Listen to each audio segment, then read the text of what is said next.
Yo, YouTube, what's up with your boy? Sports and Fitness Rants. I'm back, guys. Click that like button. Subscribe to my channel. What's up, y'all? Welcome back, guys.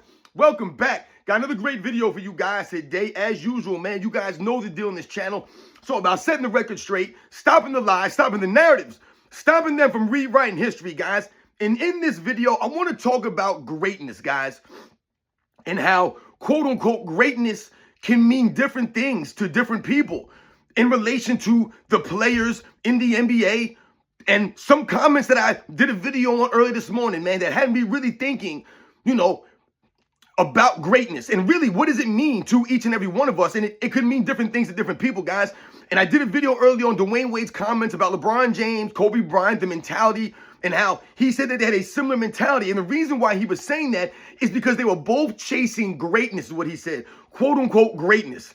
And we've talked about this many, many times, or we've heard people talk about this many, many times. Greatness. These guys are chasing greatness. Oh, LeBron James is great. He's chasing greatness. LeBron James strive for greatness, right? We've heard this many, many times. But really, what does LeBron James, or what does greatness mean to LeBron James? And what does greatness mean to you guys? And we're going to talk about it in this video, guys, because greatness can mean a bunch of different things to a bunch of different people. And I want to thank you guys, everyone across the world, everyone across the states, man, that's been supporting my channel. Once again, guys, I am truly, truly humble by all support, man. It really means a lot, man. Much respect to all the true basketball fans out there.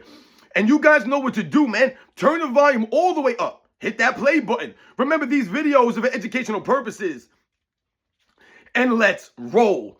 So yes, guys, like I said, man, I wanted to talk about quote-unquote greatness in this video, guys. And like I said, I did a video earlier about Dwayne Wade's comments about LeBron James, Kobe Bryant, the mentality and, their approach and how they were different, but they were similar in certain aspects. And he said it had to do with them chasing greatness. He said they had to have the same mentality because they were chasing greatness. And I laugh at that. And once again, when we talk about greatness, what does greatness look like? And what does greatness mean to Kobe Bryant? Or what does greatness look like to Kobe Bryant? And what does greatness look like to LeBron James? What does greatness mean to LeBron James? What does greatness mean to you? And I immediately start to think about this. And I say, you know what? I got to do a video on this because I think that Dwayne Wade is confused here. And I think a lot of people are in the media. And when we talk about these players, listen, we've always said these are great players, man. Once again, LeBron James is an all-time great. No one's ever said LeBron James wasn't an all-time great. He doesn't deserve to be in the Hall of Fame, none of these kinds of things, man. But I've told you I don't respect his career. I don't respect the way he's went about his career. I don't respect the way he carries himself. So I told you I don't respect him as a grown man. But when we talk about being worthy of something and we talk about chasing greatness, this is why I tell you guys, being worthy of that greatness is really what it comes down to. Because what are you chasing? Is LeBron James really chasing the same greatness that Kobe Bryant was chasing? Or as Michael Jordan or Kobe Bryant, or Larry Bird or Magic Johnson or Bill Russell or Kareem Abdul-Jabbar, right? Or Tim Duncan, Dr. J, like what did their version of greatness look like? What did it mean to them, right? What made them feel like they were worthy to be mentioned with the other all-time greats? Why did these guys carry themselves the way that they did, right? So when we think about LeBron James, what have I told you guys many, many times on this channel? He's not worthy to be in the conversation with those other all-time great players, the top 10 players in NBA's history. He's not worthy to be in that discussion. And why is he not worthy? Because of the way that he's carried himself throughout his career, the things that he's done throughout his NBA career. These are all different things or different examples that we've given. But LeBron James, once again, talking the way that he talks, calling himself the greatest of all time. So what does greatness look like for LeBron James? Is flopping greatness? Is that what greatness looks like to LeBron James? Flopping. Do you think that any of these other players were known as floppers? Was that what they were known for doing throughout their entire career? Remember, this is consistent for LeBron James. This isn't every once in a while. He's been consistently flopping. Is that greatness? Is that what Dwayne Wade is talking about? The mindset of LeBron James is the same as Kobe Bryant because they were both chasing greatness? Greatness is not the same thing. Not everyone's version of greatness looks the same, guys, and not very honorable or worthy of each other, right? To be compared to each other. So the way that Kobe Bryant went about his career is much more honorable, right? And he's much more worthy to be in these conversations. So his version of greatness, what he was chasing in his mind, was a lot different than what LeBron was chasing in his mind. I was watching a show one time, and it was a I can't remember the name of the show. It was like a sci-fi show. And it was like, the human race versus, alien invasion type of deal, right? It's a war for humanity type deal. And I remember there was a scene where the colonel, right, he was, in charge of a big group of people, right? And like there's a resistance, against the alien invasion. And I remember he was talking to one of the soldiers. And they started talking about how, things were starting to turn and, they might be able to win this war against the alien invaders. And he said, it's not only important that we win the war, he said, but it's also important that we're worthy of winning the war. We're worthy of it, he said. And that really resonated with me because what he's talking about is how you go about fighting that war, being worthy of winning that war, right? By not using, underhanded tactics or cheating per se, things of that nature. There's a certain, etiquette, certain, what they call rules of engagement, let's say. So what he's talking about there is we also have to be worthy to win the war. And he said, by God, we're going to be worthy to win this war. So these are like something, that's something that I'm talking about when we talk about chasing greatness. If you're chasing greatness, doesn't necessarily mean that your mindset is the same as somebody else chasing greatness because their version of great or greatness may not be the same version or the same thing that you have in your mind. So like I said, for me, when I'm looking at LeBron James, I've always told you guys, I can't be a supporter of LeBron James and a supporter of a Michael Jordan or a Kobe Bryant or a Larry Bird or a Magic Johnson, a Dr. J, Tim Duncan, some of these all-time great players, a Bill Russell, a Will Chamberlain, a Kareem Abdul-Jabbar, let's say. I cannot support these players, put these guys in a conversation against each other, and also include LeBron James in that same conversation. Because LeBron James is not worthy of that conversation. Because the version of greatness that he was chasing forced him to form super teams, which to me is not the same level of greatness and not the same level of worthiness. We talk about Dirk Nowitzki sometimes, right? And sometimes you'll hear people say that, Dirk Nowitzki's championship is worth more than LeBron James's championships on Miami, let's say, or the bubble championship for LeBron James. Or they'll talk about how, Dirk Nowitzki's championship is one of the hardest championship runs in NBA's history. So there's worth behind that, right? This is what I'm talking about. But we also can't forget other things about Dirk Nowitzki's career, which made that 2011 championship that much more great.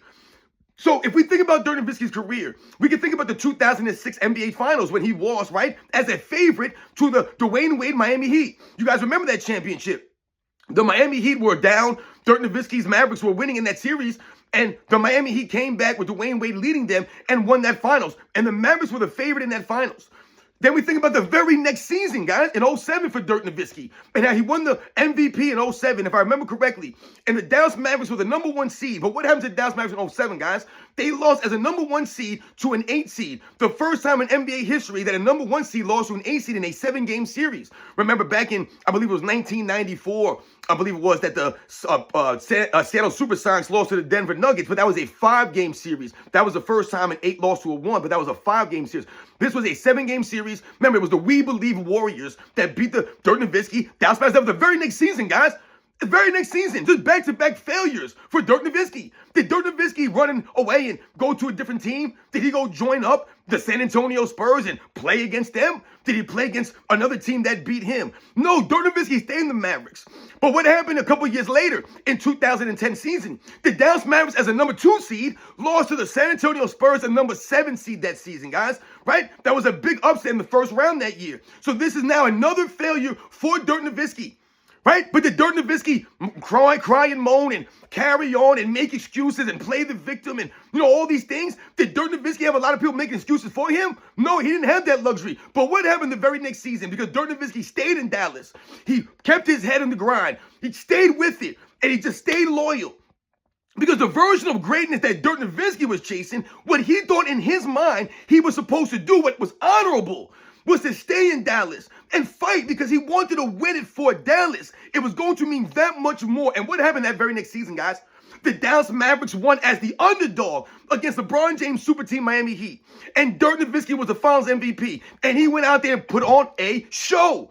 And he earned it. So you can turn around after all of those failures with Dirk Nowitzki. He's turned around and earned it. So he was worthy of it, and it was worth a lot more than some of these other championships. When you think about LeBron James and his 2 championships on the Miami Heat, is that really worth as much? Do you give it as much respect What greatness is LeBron James chasing? What was Dirk Nowitzki chasing? What was Kobe Bryant chasing? When Dwayne Wade talks about the mentality they must have had because they were both chasing greatness. But the version of greatness is not the same, Dwayne Wade. And you're an idiot for thinking what Kobe Bryant was doing, his vision, what he was trying to accomplish, and the way he was trying to do it was anything similar to what LeBron James has done throughout his 22-year career.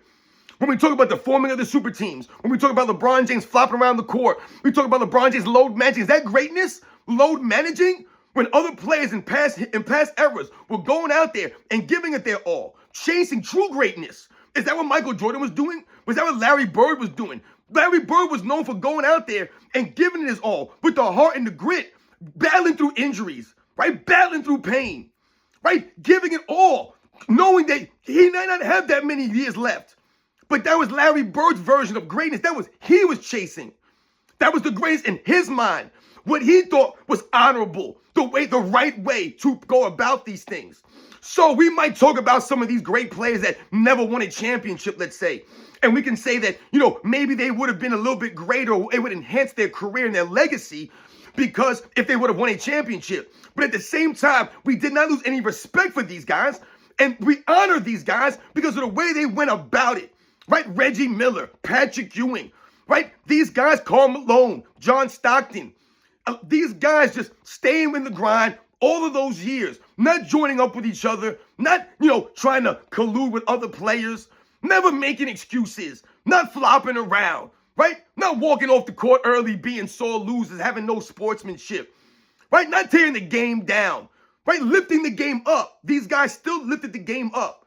So we respect Patrick Ewing for going head-to-head against Michael Jordan, the Bulls, year after year after year, right? Battling against Reggie Miller. Reggie Miller going against Michael Jordan. All of these guys going against each other, man.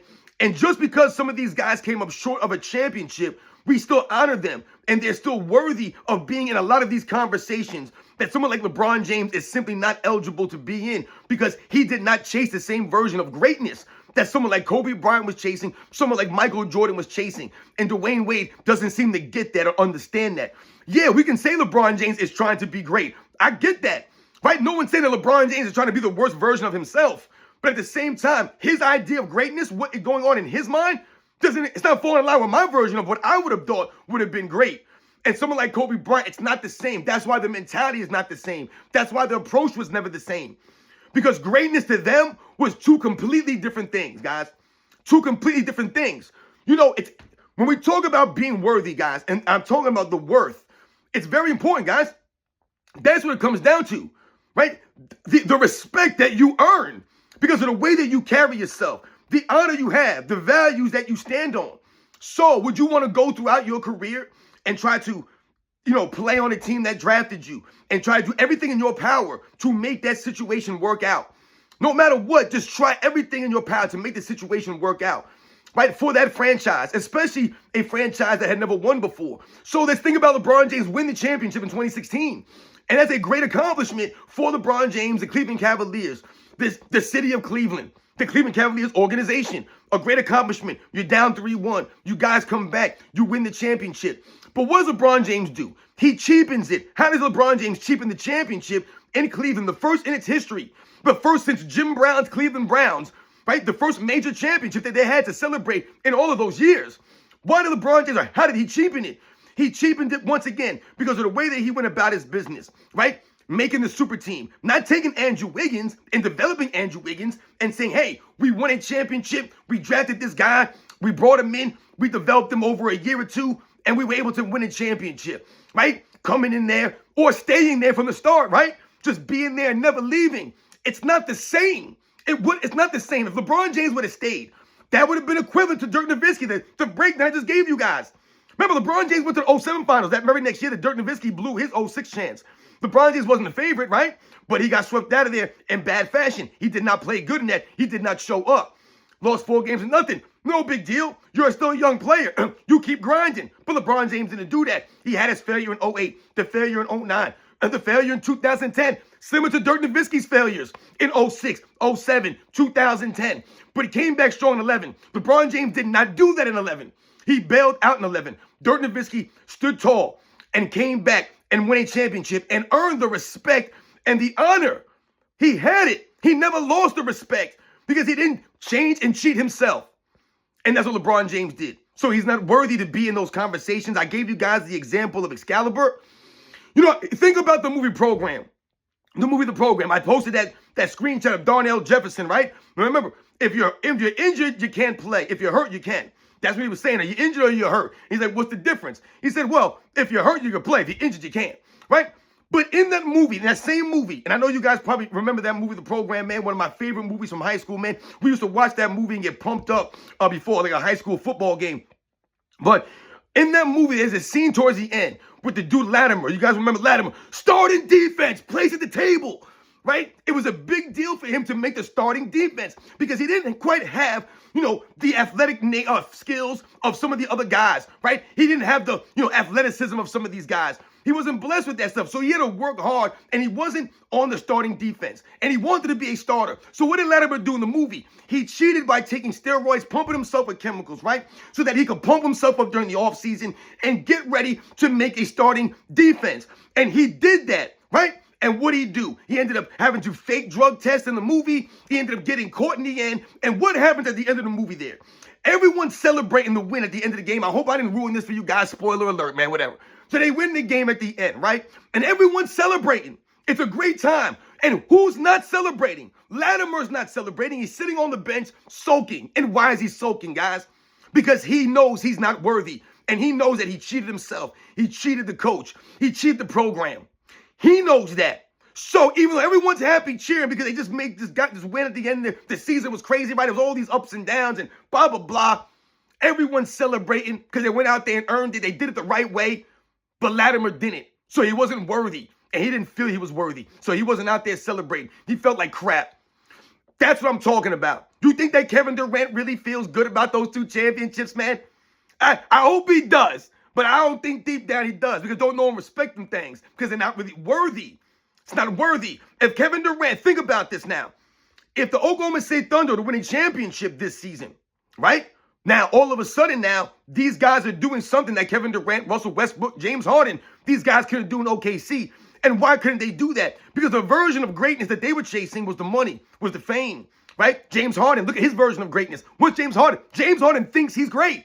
He really thinks he's chasing greatness. He thinks he's going out there, but he's not really chasing greatness, guys. He's chasing the money, the fame. Like a lot of these guys, that's their version of greatness. How much money can I make? How many women can I have hanging around me? How many fancy cars can I buy?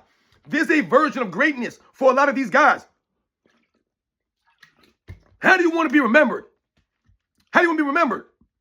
I told you, what is your legacy? Money's great, man. Like I said, it's great to have money, to have these things and to be able to provide for your family and not have to worry about certain situations. But money's not everything, guys. It's really not. And for a lot of these guys, they forget where they've come from. And like I said, in their mind, I don't know what they're chasing. They're not chasing greatness. Are they playing with that love of the game? If they were playing with that love of the game, if they were chasing that kind of greatness, playing with that love, respecting the game that way, lifting the game up, then someone like LeBron James wouldn't be doing the things he do. Why would you load manage then? Why would you skip out on the games? It just doesn't add up, guys. Like I told you, if you really love playing basketball, then you're going to want to play every chance that you get, would you not? I get when people are injured. I get all of that. But these guys are not injured. Is LeBron James' version of greatness him coming to a post-game press conference and wearing a cast? Is that greatness in his mind? Does that represent greatness, guys? Is that what Dwayne Wade's talking about? Would Kobe Bryant do that? Kobe Bryant wouldn't do that. So the mentality can't be the same. It's not the same. But Dwayne Wade says it was because they were both chasing, quote-unquote, greatness. That version of greatness for LeBron James allowed him to come to the post-game press conference and play the victim that way. That would never be Kobe Bryant. He never played the victim like that. I ain't never seen him do that to that level that LeBron James has done several times. This isn't like, oh, LeBron James did it that one time. This is a consistent thing from LeBron James. Faking injuries, lying about injuries, milking injuries. It's his version of greatness to have that level of toughness that he says he has, but doesn't really show. The level of toughness that we see from a Kobe Bryant. We know Kobe Bryant's tough, not because we just say it, oh, Kobe Bryant's tough. He's exhibited that. We've seen him show toughness repeatedly. The man played essentially half his career with injuries. And we're talking about severe things, right? Nagging injuries. Kobe Bryant, once again, battling through these things, earning it, chasing that level of greatness. The man was chasing Michael Jordan, man. That's the level of greatness that he was chasing. LeBron James ain't chasing Michael Jordan. He can say he's chasing the ghost of Chicago, but I've told you he can say that, but his actions don't speak to that. If you were really chasing Michael Jordan, it's not about the statistics. It's not just about the championships, because you have to be worthy to be in the conversation with Michael Jordan. You have to be worthy to be in the conversation with Bill Russell. It's not just, oh, I got 3 championships, I'm in that conversation now. Oh, I got 4 championships, I'm in that conversation now. I got 3 MVPs or 4 MVPs, I'm in that conversation now. That's not how it works. You have to be worthy to be compared to these guys, because the way that those gentlemen went about the business is a true professional. A true professional, a true competitor. These guys were competitors, man. They weren't walking off the court early every other game. They weren't being sore losers. They weren't making excuses in the post game. Will Chamberlain tore his patella tendon, completely just ripped it off, and the man came back in like a record time. So they don't just say, oh, LeBron James has a healing ability of Wolverine. He's sort of LeBron James of foot doctors, but then he's missing games left and right, load managing for no reason. Will Chamberlain was out there coming back from a severe knee injury way faster than anyone else has come back from, and went out there and played the game and didn't load manage. This is what he did. The dude played in the finals with a broken hand. So when we talk about toughness and grit and heart and being worthy to be in the conversation with these guys, we have to think about what these guys did, what they went through, how they did it, right? And we have to think about the mindset, the mentality of those guys and what they were chasing. When Michael Jordan came in, he wanted to be worthy to be in the conversation with Isaiah Thomas, with Magic Johnson, with Larry Bird, right? He kept talking about remember that quote from the 93 when they won the 3 in a row. And Michael Jordan said, man, listen, I don't say that puts me above them, right? But he goes, that has to put me at least right there with them. And that's all he wanted, to be in the conversation with Larry Bird, with Magic Johnson, man, because they were known as champions. But not only that, they were known as competitors, and they were respected. And they were worthy of that. They earned that level of respect and greatness. That's what they were known for, as being great. And that's what Michael Jordan's known for. Kobe Bryant, the mentality. Like I said, what they were chasing was true greatness, guys. So the version of greatness that LeBron James had in his mind allowed him to afford these super teams, allowed him to make all these excuses, allowed him to never really work on his game like Michael Jordan did, like Kobe Bryant really did. LeBron just didn't work on his game like that. So once again, we talk about what you're chasing. What are you really chasing? You need all these trades. You're always making excuses, right? That's not greatness. That's not greatness, guys. Flopping at that level is not greatness. But Dwayne Wade says they're chasing greatness. It's a different kind of greatness, Dwayne Wade. And that's why I want you guys to understand this video, man. We can say that LeBron James is chasing his version of greatness, and we can talk about the version of greatness that Kobe Bryant was chasing. And the reason why those guys acted and went about the business the way that they did throughout their careers is because they were both different mentalities, because they were both chasing different ideas of what greatness looked like. Remember, LeBron James chose to make the decision that he did. He tweets the things that he tweets. He says the nonsensical things that he does that he has to delete. Remember, he was the one mocking Dirk Nowitzki guys in the 2011 NBA Finals, fake coughing, making fun of. Is that greatness? Underestimating your opponent when you're up 2-1, being a front runner. That's LeBron James, guys. He's a front runner extraordinaire. He's a liar. Is that greatness? It's not honorable, guys. You guys know the deal, man. I'll catch you guys on the next one.